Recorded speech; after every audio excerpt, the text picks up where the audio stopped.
नमस्ते दोस्तों, मैं अंजलि हूँ और मेरी उम्र अभी 24 साल की है, लेकिन मेरा शरीर पूरी तरह से एक जवान लड़की जैसा है।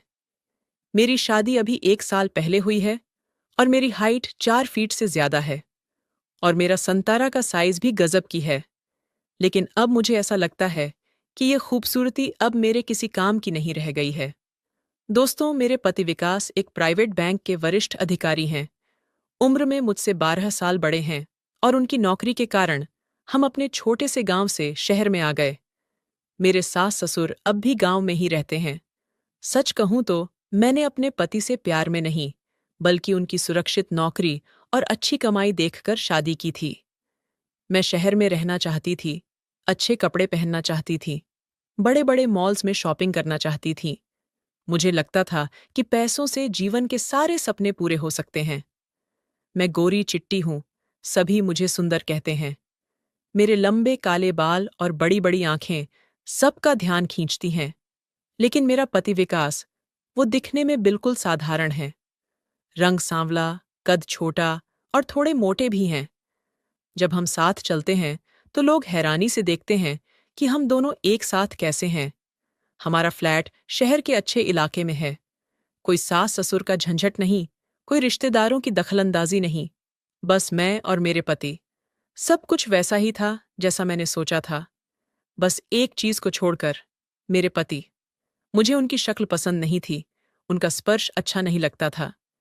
एक शाम मैं टीवी देख रही थी जब मेरा पति विकास घर आए। उनके साथ एक लंबा तगड़ा, सुंदर युवक था। अंजलि, ये है राहुल, मेरे मामा का लड़का। आईटी की पढ़ाई पूरी करके अब यहीं नौकरी करेगा। जब तक इसका कोई अच्छा ठिकाना नहीं मिल जाता, ये यहीं रहेगा। मेरे पति ने परिचय कराया। राहुल ने झुककर नमस्ते किया। उसके चेहरे की एक झलक ने मेरे दिल की धड़कन बढ़ा दी। सांवले रंग के बावजूद उसका शारीरिक सौष्ठव, चौड़े कंधे, सघन भौहें और गहरी आंखें किसी को भी मोहित कर सकती थीं। मैंने हाथ बढ़ाकर अभिवादन करना चाहा, लेकिन उसने बस दूर से ही हाथ जोड़कर नमस्ते भाभी कहा। मैंने कहा, अरे, तुम यहाँ आराम से रहो। वैसे भी विकास दिन भर बाहर रहते हैं, मुझे भी घर पर बोरियत होती है।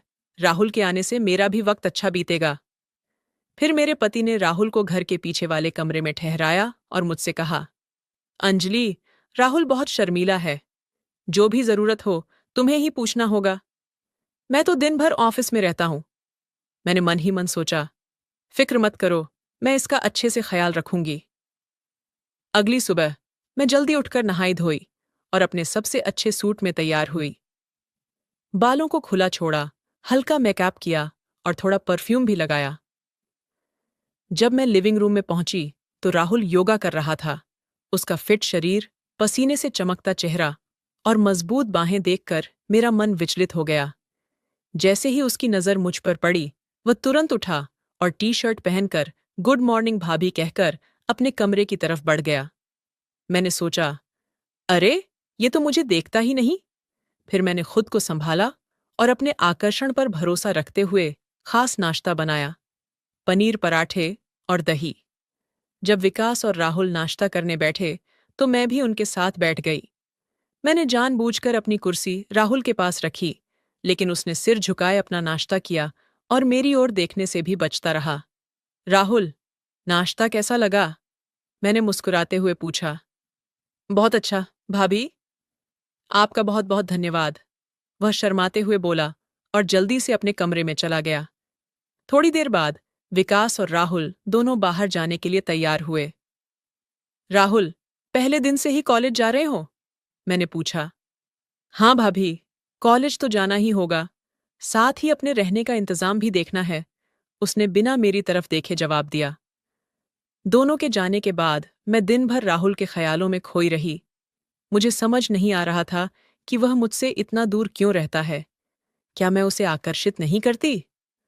शाम को मैंने अपनी सबसे खूबसूरत लाल साड़ी पहनी, बालों को स्टाइलिश अंदाज में बांधा, काजल और लिपस्टिक लगाई, कानों में झुमके और गले में सुंदर हार पहना। सच कहूं तो इतनी सज-धज मैंने अपने पति के लिए कभी नहीं की थी। जब मेरे पति और राहुल घर लौटे तो मेरे पति विकास मुझे देखकर खुश हो गए। वाह अंजलि, आज तो बहुत सुंदर लग रही हो। क्या बात है? विकास ने मेरी तारीफ की, लेकिन जिसके लिए मैं इतनी सजी धजी थी, उसने मेरी तरफ एक बार भी नहीं देखा। राहुल अंदर आते ही सीधे अपने कमरे में चला गया। अंजलि, तुम इतनी खूबसूरत लग रही हो। चलो, आज बाहर डिनर करते हैं, मेरे पति ने उत्साह से कहा। लेकिन मेरा मूड खराब हो चुका था। नहीं, मुझे सिरदर्द हो रहा है। तुम जाओ, मैं आराम करूंगी, मैंने कहा और अपने कमरे में चली गई। मैंने गुस्से में अपने गहने उतार फेंके और आईने के सामने खड़ी होकर खुद से सवाल करने लगी। क्या कमी है मुझ में? क्यों नहीं देखता वह मेरी तरफ? मेरा गुस्सा और निराशा बढ़ती जा रही थी। मैंने कपड़े बदले और किचन में खाना बनाने चली गई। मेरे मन में एक ही विचार था, किसी भी तरह राहुल को अपनी ओर आकर्षित करना है। अगले 5-6 दिनों में मेरी हालत और भी बुरी हो गई। राहुल मेरी मौजूदगी में जैसे असहज होने लगा था। जितना मैं उसके करीब जाने की कोशिश करती, वह उतना ही दूर भागता। मैं अपने बालों को खुला रखती, सुंदर सुंदर सूट और साड़ियां पहनती, मनमोहक इत्र लगाती, लेकिन वह मुझे ऐसे देखता जैसे मैं कोई दीवार हूं। एक दिन मैंने अपने पति से पूछा, राहुल का कहीं और रहने का इंतजाम हुआ क्या? हाँ, वो हॉस्टल में जगह ढूंढ रहा है। शायद अगले हफ्ते तक चला जाएगा, मेरे पति ने बताया। ये सुनते ही मेरे माथे पर चिंता की लकीरें उभर आईं। बस 1 हफ्ता। अगर राहुल चला गया तो मैं उसे कैसे पाऊंगी? मुझे जल्द ही कुछ करना होगा, वरना वह मेरी जिंदगी से हमेशा के लिए दूर हो जाएगा। अगले दिन सुबह, जब मेरा पति ऑफिस चले गए, मैंने एक योजना बनाई।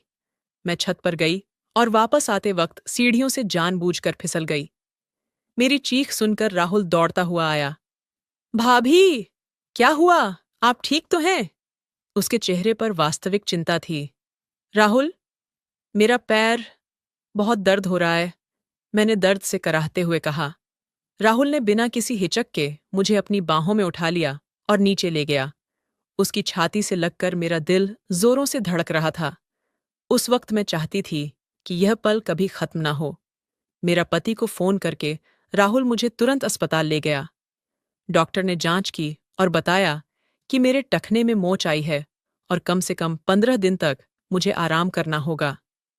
टखने पर प्लास्टर करना होगा और आपको बिस्तर पर आराम करना होगा, डॉक्टर ने कहा। घर लौटने पर मेरा पति चिंतित था। अब मैं तुम्हारी देखभाल कैसे करूंगा? मैं तो दिन भर ऑफिस में रहता हूं, राहुल ने तुरंत कहा। भैया, आप चिंता मत करिए, मैं यहीं रहकर भाभी की देखभाल कर लूंगा। लेकिन तेरा कॉलेज?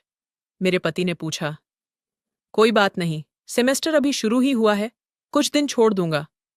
भाभी की सेहत ज्यादा जरूरी है, राहुल ने कहा। मेरे चेहरे पर मुस्कान आ गई। मेरी योजना काम कर गई थी। अब राहुल को मेरी देखभाल करनी होगी, मेरे पास रहना होगा।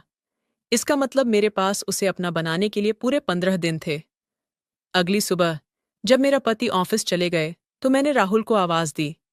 राहुल, जरा इधर आना। वह मेरे कमरे के दरवाजे पर खड़ा हो गया, अंदर आने से कतराता हुआ। क्या हुआ भाभी?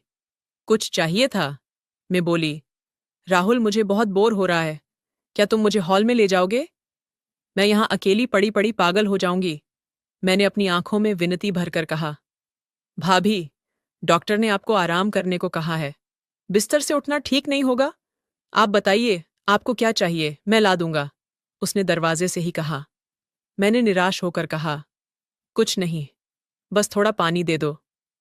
उसने पानी का गिलास टेबल पर रखा और चला गया। मैं गुस्से से भर गई थी।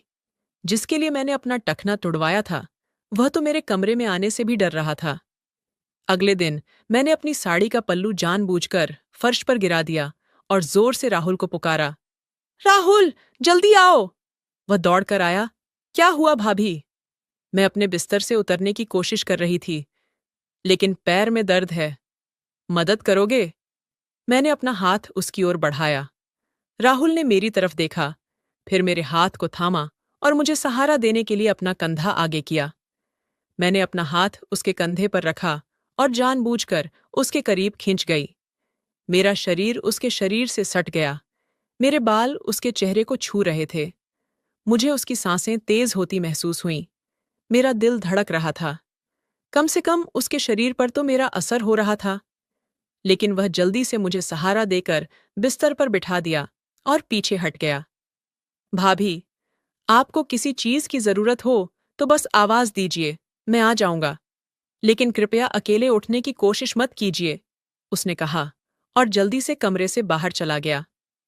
मैंने हर दिन कोई न कोई बहाना बनाकर उसे अपने पास बुलाया, कभी पानी के लिए, कभी मोबाइल देने के लिए, तो कभी सिर्फ बात करने के लिए। हर बार वहां आता, लेकिन जल्द से जल्द कमरे से बाहर निकल जाता। एक दिन मैं सीधे बिस्तर से उतरकर जमीन पर गिर गई और जोर से रोने लगी। राहुल भागकर आया और मुझे देख घबरा गया। भाभी, आप ठीक तो हैं? उसने मुझे उठाने के लिए झुकते हुए पूछा। इस बार मैंने उसका हाथ पकड़कर अपनी ओर खींचा।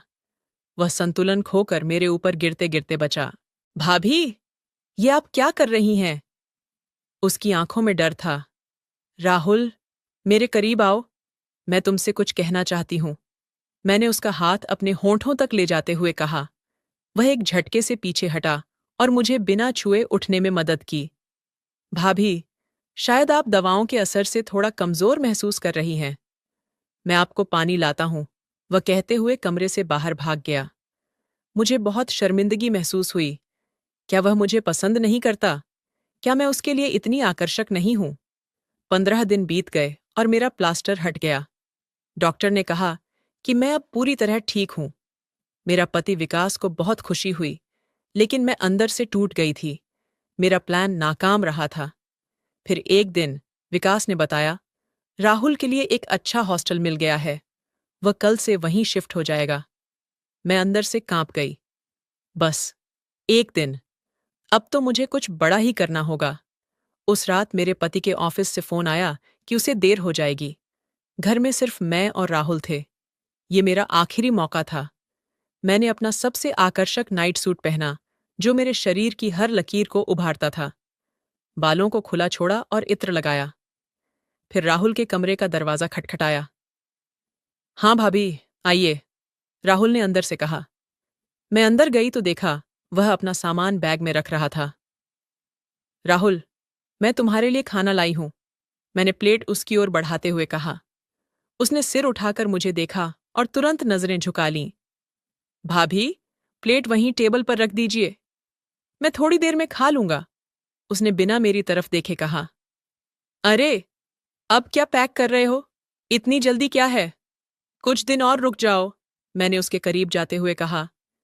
नहीं भाभी, कल मेरा कॉलेज शुरू हो रहा है और हॉस्टल में जगह भी मिल गई है, उसने मुझसे दूर खिसकते हुए कहा।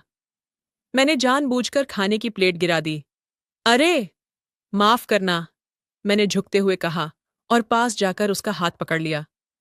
राहुल, तुम नहीं समझते, मैंने उसकी आंखों में देखते हुए कहा। राहुल ने अपना हाथ छुड़ाया और कुछ कदम पीछे हट गया।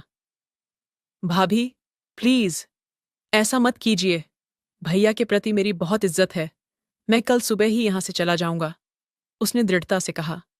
मुझे इतनी शर्मिंदगी महसूस हुई कि मैं वहां से भागकर अपने कमरे में गई और दरवाजा बंद करके जोर जोर से रोने लगी।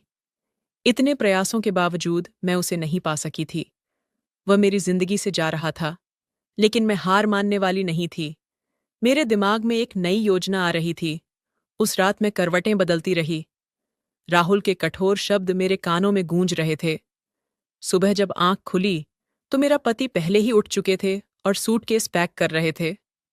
अरे, उठ गई तुम? मैं तुम्हें बिना जगाए तैयारी कर रहा था, विकास ने मुस्कुराते हुए कहा। मैंने आंखें मलते हुए पूछा, कहाँ जा रहे हो? मुझे अचानक बैंक के काम से मुंबई जाना पड़ रहा है। 2-3 दिन लगेंगे, मैंने तुम्हें बताया था, याद नहीं? मेरा दिल जोर से धड़का। मेरे पति के जाने का मतलब था घर में सिर्फ मैं और राहुल। मेरे लिए यह एक आखिरी मौका था। तुम्हारा पैर अब ठीक है, फिर भी ज्यादा भाग दौड़ मत करना। राहुल है ना, कुछ भी चाहिए हो तो उससे कह देना, विकास ने मेरे माथे पर प्यार से हाथ फेरते हुए कहा। मैं सिर्फ मुस्कुरा दी। मेरे दिमाग में तो राहुल के साथ बिताए जाने वाले समय की योजनाएं बनने लगी थीं। मेरे पति बाहर जाकर राहुल से बात करने लगा। मैंने कान लगाकर सुना। राहुल, मैं 2-3 दिन के लिए बाहर जा रहा हूं। अंजलि का ख्याल रखना, विकास कह रहा था। भैया, अगर आपको कोई ऐतराज ना हो तो मैं कल ही हॉस्टल शिफ्ट हो जाऊंगा। वहां कमरा मिल गया है, राहुल ने कहा। मेरी सांसें रुक गईं। राहुल कल ही जाना चाहता था। क्या हुआ? सब ठीक तो है ना? यहां कोई दिक्कत है क्या? विकास ने पूछा। नहीं भैया, ऐसी कोई बात नहीं है। बस मेरी क्लासेस शुरू हो गई हैं और हॉस्टल कॉलेज के पास है, राहुल ने झूठ बोला। ठीक है, तू जाना चाहता है तो जा। लेकिन आज मैं नहीं हूं, तो कम से कम आज अंजलि का ख्याल रख लेना, विकास ने कहा। विकास के जाने के बाद मैंने अपने सबसे अच्छे कपड़े पहने, बालों को संवारा और हल्का मेकअप किया। मेरे पास अब सिर्फ एक ही दिन था। मैंने राहुल को आवाज दी। हाँ भाभी, कुछ चाहिए था? उसने दरवाजे से ही पूछा। राहुल, अंदर आओ, मुझे तुमसे कुछ बात करनी है, मैंने गंभीर आवाज में कहा। राहुल हिचकिचाते हुए अंदर आया, लेकिन दरवाजे के पास ही खड़ा रहा। सुनिए राहुल, मैं सीधे मुद्दे पर आती हूं, मैंने अपनी आवाज में आत्मविश्वास भरकर कहा। मैंने कहा, राहुल मेरी तरफ देखो, मेरी आंखों में देखो और बताओ, मुझ में क्या कमी है? मैं इतनी सुंदर हूं, शरीर से पूरी तरह भरी हूं। तुम्हें जो कुछ भी चाहिए, मैं तुम्हें देने के लिए तैयार हूं। फिर तुम्हारी दिक्कत क्या है? राहुल, मुझे तुमसे प्यार हो गया है। राहुल के चेहरे का रंग उड़ गया। उसने नजरें नीचे कर लीं। भाभी, ऐसी बातें मत कीजिए। मैं भैया का बहुत सम्मान करता हूं। मैंने उसे बीच में ही रोका। मुझे पता है तुम क्या कहना चाहते हो, लेकिन एक बार मेरी बात सुन लो। मैंने अपने पति से प्यार करके नहीं, बल्कि उनकी सुरक्षा और पैसे के लिए शादी की थी। मुझे उनके साथ कोई खुशी नहीं मिलती। तुम्हें देखा तो पहली बार मुझे समझ आया कि प्यार क्या होता है। राहुल ने गुस्से से मुझे देखा। भाभी, आपको शर्म आनी चाहिए। भैया आपसे बहुत प्यार करते हैं। वे आपके लिए क्या क्या नहीं करते। और तुम क्या जानो प्यार के बारे में? मैं भावुक होते हुए बोली। अगर तुम मुझे चाहो तो मैं विकास को छोड़ सकती हूँ। मेरे पास पैसा है, हम दोनों कहीं भी जा सकते हैं, नई जिंदगी शुरू कर सकते हैं। राहुल के चेहरे पर अविश्वास और गुस्से का भाव उभरा। उसने कदम बढ़ाकर मुझे जोर से एक थप्पड़ मारा। बस कीजिए, बहुत हो गया। मैं भैया का विश्वास कभी नहीं तोड़ूंगा। वे मेरे लिए भगवान से कम नहीं हैं। और आप सिर्फ स्वार्थ और वासना से भरी हुई हैं। आप प्यार के नाम पर धब्बा हैं। मेरे गाल पर थप्पड़ का निशान था, लेकिन उससे ज्यादा मेरे अहंकार को चोट पहुंची थी। तुम्हें यह सब महंगा पड़ेगा, मैंने कड़वाहट से कहा। मुझे धमकी मत दीजिए भाभी, मैं कल सुबह ही यहां से चला जाऊंगा, राहुल ने कहा और कमरे से बाहर चला गया। रात होने तक मैंने अपनी हार नहीं मानी। मैंने अपने पास रखी एक्स्ट्रा चाबी उठाई और रात के 12 बजे, जब घर में सन्नाटा था, चुपके से राहुल के कमरे का दरवाजा खोला। कमरे में अंधेरा था। मैं धीरे धीरे उसके बिस्तर की तरफ बढ़ी। वह गहरी नींद में था। मैंने चादर उठाकर उसके बगल में लेट गई और उसे अपनी बाहों में भर लिया। अचानक बत्ती जल उठी और मैं चौंक गई। दरवाजे पर राहुल खड़ा था। मैंने घबराकर अपने बगल में देखा तो पाया कि मैंने जिसे गले लगाया था वह राहुल नहीं, विकास मेरा पति था। विकास, तुम तो मुंबई गए थे ना? मेरी आवाज कांप रही थी। विकास उठकर बैठ गया। उसके चेहरे पर अजीब सी मुस्कान थी। नहीं अंजलि, मैं कहीं नहीं गया था। ये सब एक नाटक था, विकास ने शांत स्वर में कहा। क्या मतलब? मैं समझ नहीं पा रही थी। मतलब ये कि राहुल मुझे पहले ही दिन से बता रहा था कि तुम उसके साथ क्या कर रही हो। पहले तो मुझे यकीन नहीं हुआ। मैंने उस पर ही शक किया। लेकिन फिर मैंने तुम्हारी करतूतें अपनी आंखों से देखीं, मेरा पति ने कहा। राहुल, लाइट जलाओ, विकास ने आवाज दी। पूरे कमरे की लाइट जल गई और मैंने देखा कि एक कोने में एक कैमरा सेट किया गया था। हमने तुम्हारी हर हरकत रिकॉर्ड कर ली है अंजलि, तुम्हारा हर झूठ, हर साजिश, राहुल ने कहा। मैं अपमान और शर्म से भर गई। मेरे पैरों तले जमीन खिसक गई। मैं बेड से उतरकर भागना चाहती थी, लेकिन मेरे पैर जवाब दे गए। तुम सोचती हो कि तुम बहुत चालाक हो अंजलि, विकास ने कहा। तुमने सिर्फ मेरे पैसों के लिए मुझसे शादी की और फिर मेरे भरोसे और प्यार का मजाक उड़ाया। लेकिन मैं इतना भी बेवकूफ नहीं हूं। जितना तुम समझती हो। विकास, मैं माफी चाहती हूँ। ये सब, मैं हिचकियां लेते हुए कहने लगी। बस करो अपना नाटक। मेरा पति ने गुस्से से कहा। आज रात यहीं सो लो। कल सुबह तक मैं चाहता हूं कि तुम अपना सामान बांध लो और इस घर से चली जाओ।